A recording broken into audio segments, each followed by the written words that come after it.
So today is the fifth installment of our Just Let Go series. And before I say another word, I want to acknowledge something. I am as challenged as anyone here when it comes to letting go. Letting go is hard.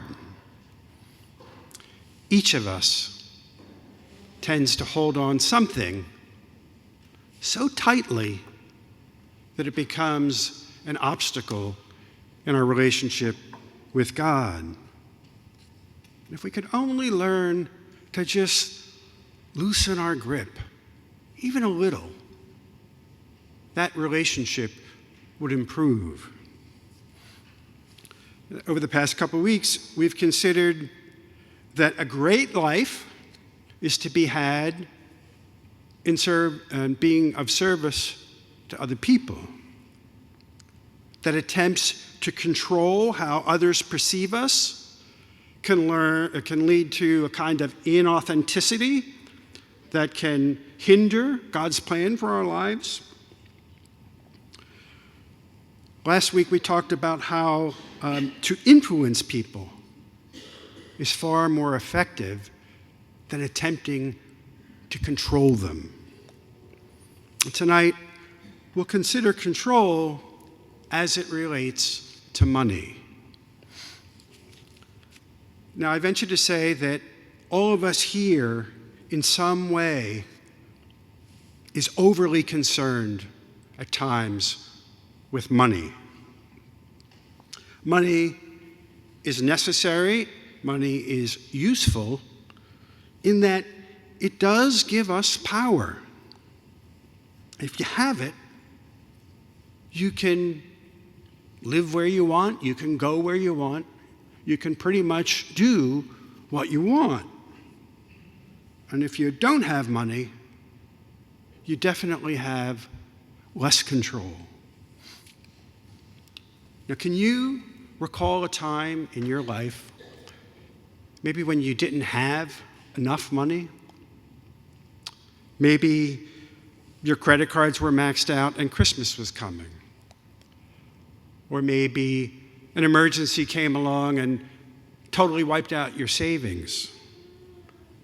That's a terrible feeling. You feel out of control. Because money is powerful. It does give us control. And so our desire to control money is also very powerful. Now, sometimes to control money means to save it. Sometimes that means to spend it. Neither is wrong, neither is bad. Both are necessary, in fact, to lead a balanced life. So the issue isn't about saving versus spending. The issue is how we approach money in general. Do we grip it in a clenched fist, or do we hold it in an open hand? That's the question. Now, here's a news flash.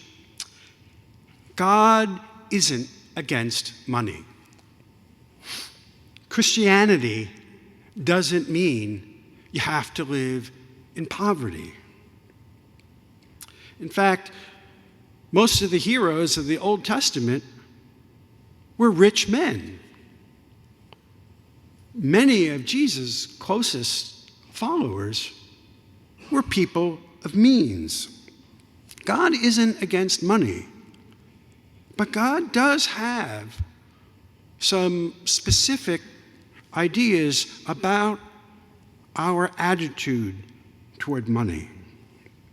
Throughout the Bible, God encouraged us to hold money in that open hand.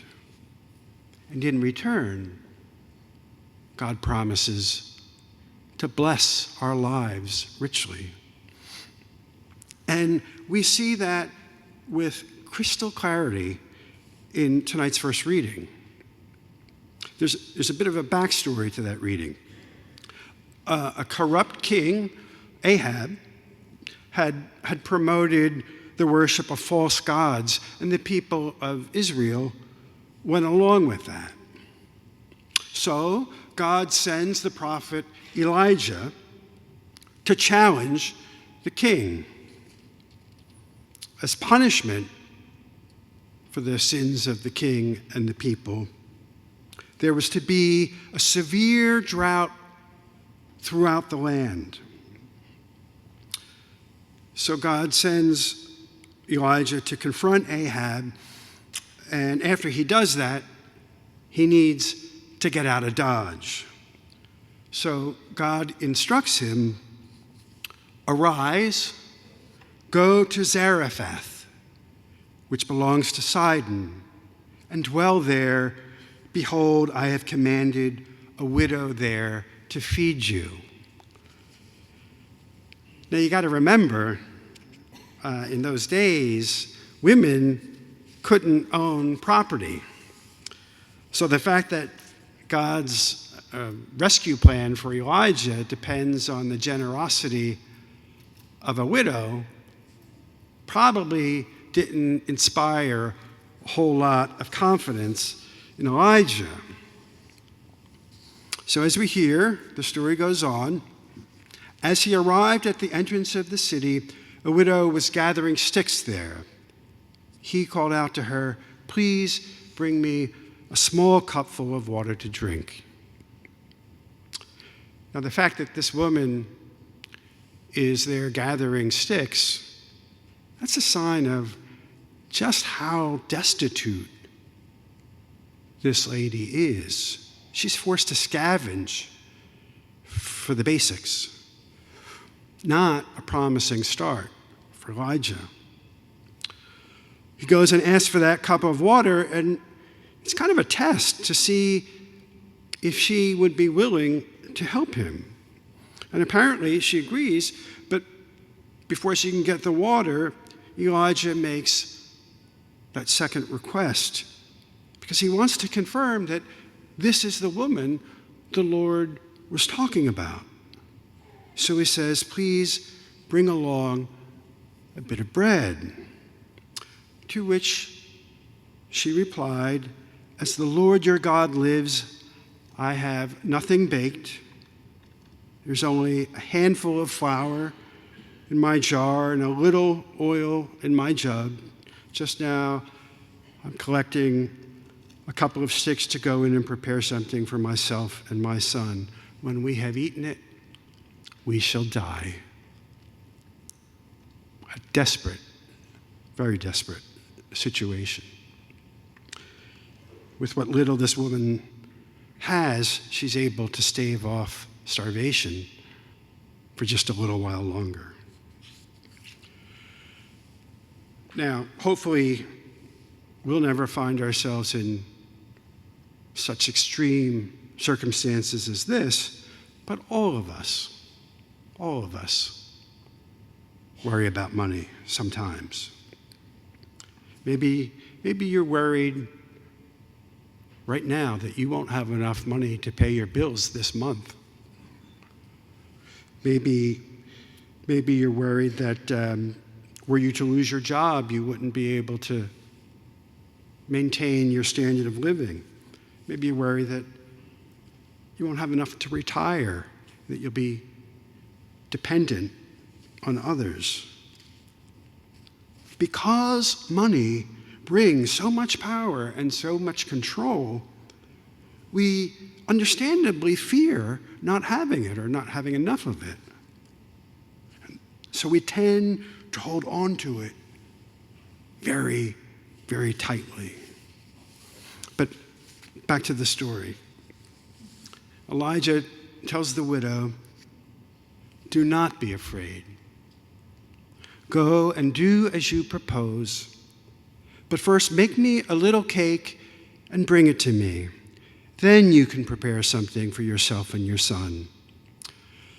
For the Lord, the God of Israel, says, the jar of flour shall not go empty, nor the jug of oil run dry until the day when the Lord sends rain upon the earth. Okay, so what's this story trying to tell us? It's saying that anxiety around money can actually be healed by sharing it more freely. That's completely counterintuitive.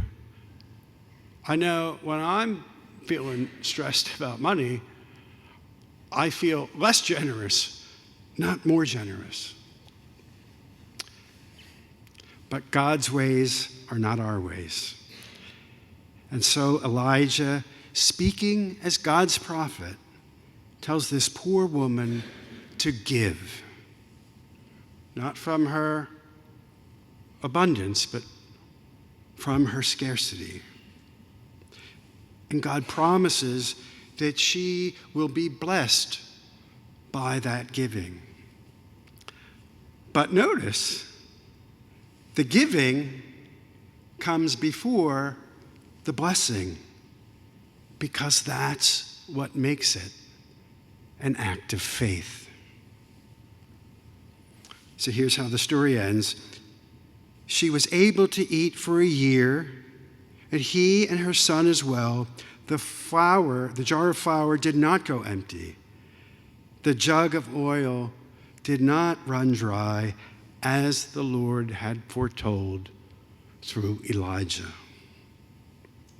So although the widow's situation seemed totally hopeless, God provided for her, but only after she relinquished control.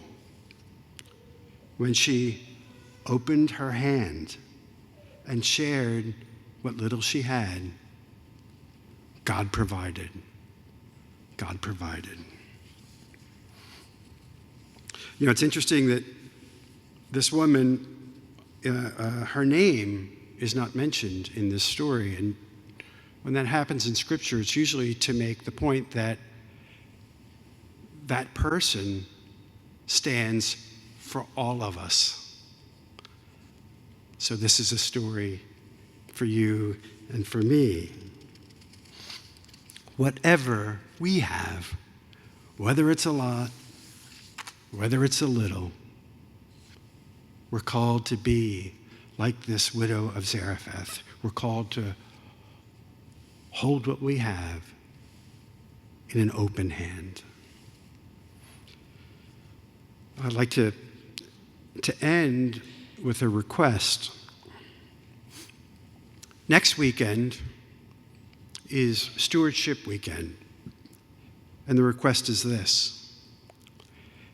Please begin to prayerfully consider what kind of financial commitment you might want to make to the parish for the coming year. And I would ask you to consider this for two reasons. First, your giving is what helps to determine what we as a parish are able to do. Second, and more importantly, your giving is meant to be an act of worship. Remember that worship adds nothing to God's glory, but ultimately it does benefit us. Sacrificial giving helps us to let go, finally, of our fears around money.